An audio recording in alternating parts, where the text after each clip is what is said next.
Hey there, I'm Irene with Loving Lessons Sleep Consulting and Postpartum Doula Solutions. And today I wanted to answer a question that has come up frequently. Many times I have families who are reaching out to me and they may have a toddler, perhaps like 15, 16, 17 months of age. I will share that maybe you notice this with your little one right around 8 or 9 months of age.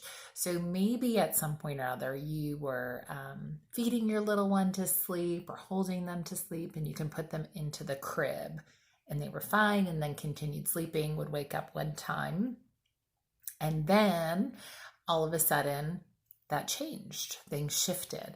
And so now you might be doing the same thing at bedtime, but all of a sudden in the middle of the night, your little one is waking up more frequently. And you may also notice that when you are putting them into the crib, maybe at bedtime, all of a sudden they are waking up because they're noticing that motion. And they feel like, oh no, things are different right now.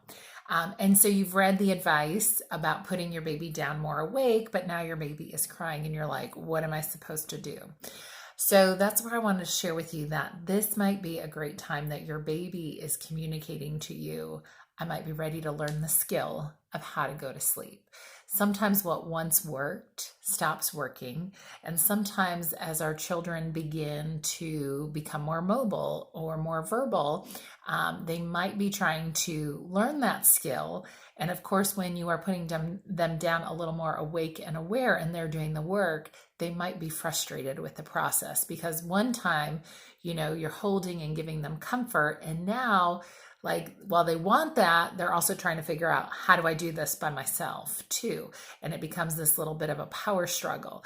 And so sometimes we end up like wrangling a bag of worms and trying to engage into the power struggle with our little one, making it much more frustrating for ourselves and our children.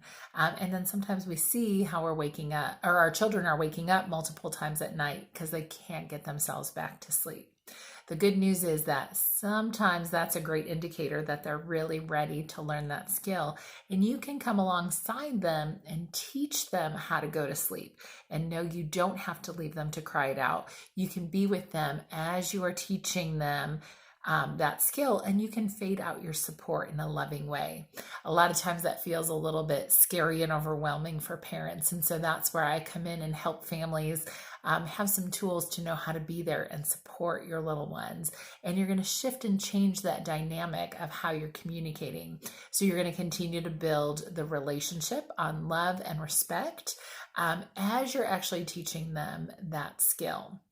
And so if you are feeling tired or frustrated as you have been trying to figure out how to navigate a little more of an awake and aware bedtime, I know a lot of times parents will reach out and say, oh my gosh, if I leave them and they're more awake, they're just going to cry.